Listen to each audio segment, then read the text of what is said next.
একজন মানুষ ক্লান্ত হয়ে গাছের নিচে পড়ে গিয়ে ক্লান্ত হয়ে শুয়ে আছে, যাকাত নেওয়ার মতো কোনো লোক খুঁজে পায় না। আর একজন ব্যক্তি দূর দেশ থেকে এসেছে, তিনি যাকাত দেওয়ার জন্য এসেছে, ডাক দিচ্ছে যাকাত কারে লাগবে, যাকাত কারে লাগবে।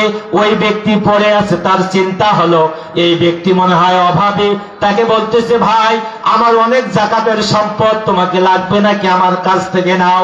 সে বলছে মিয়া তুমি কি বলো, 3 দিন যাবত ঘুরতেছি মদিনার অলিতে গলিতে, একজন অভাবী লোকও খুঁজে পাই না, আমি 3 দিন যাবত ঘুরতেছি। ওই ব্যক্তি বলতেছে আমি 7 দিন যাবত ঘুরলাম, মদিনার অলিতে গলিতে কোনো অভাবী লোক নাই। বলেন সুবহানাল্লাহ।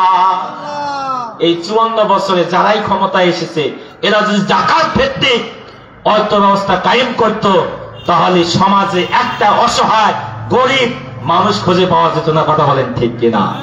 এমন সমাজ আমরা চাই কি চাই না? চিল্লায় বলেন চাই কি চাই না? নারায়ে তাকবীর। আল কোরআনের আলো, সংসদে জালো, নারায়ে তাকবীর। সম্মানিত হাজিরিন, এই যে আল কোরআনের আলো সংসদে জালো, এই কথা আমাদের মাথায় আসে।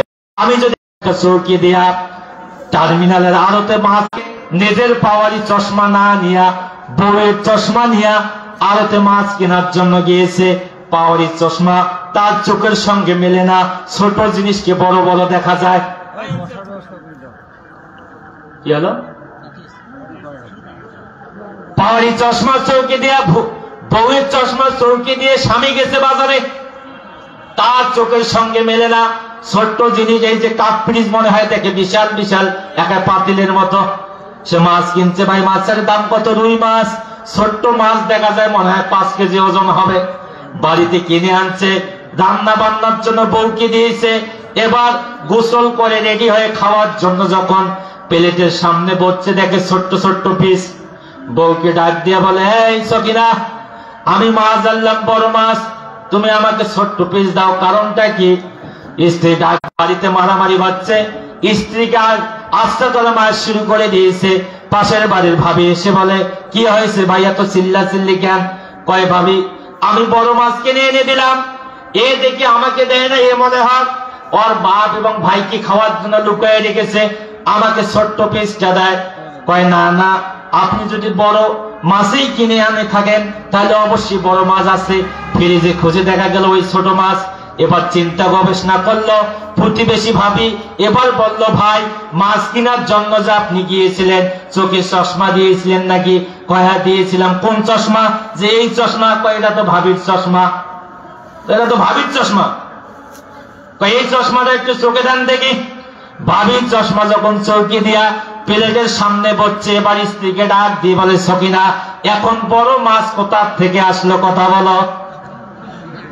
তার মানে হলো ব্রিটিশেরা 190 বছর এই উপমহাদেশ শাসন করে গিয়েছে। আমাদের কোরআনী যে আইনগুলো ছিল, কোরআন দিয়ে সমাজ প্রতিষ্ঠা হয়েছে, কোরআন দিয়ে রাষ্ট্র প্রতিষ্ঠিত হয়েছিল। এমন সমাজ ব্যবস্থা থেকে কোরআনী আইনগুলোকে তারা দূর করে দিয়ে 190 বছরের এমন চশমা আমাদের চোখে পড়াই দিয়ে গেছে। এখন যদি আমরা কেউ বলি আল্লাহর আইন চাই, সৎ লোকের শাসন চাই, আলালাহুল খলকু ওয়াল আম, সৃষ্টি যার আইন চলবে তার। অনেক নামাজি বলে এই যে হুজুর ওয়াজের ময়দানে এসে কোরআন বলে না, হাদিস বলে না, খালি রাজনীতি করে, খালি রাজনীতি করে, খালি রাজনীতির গল্প করে।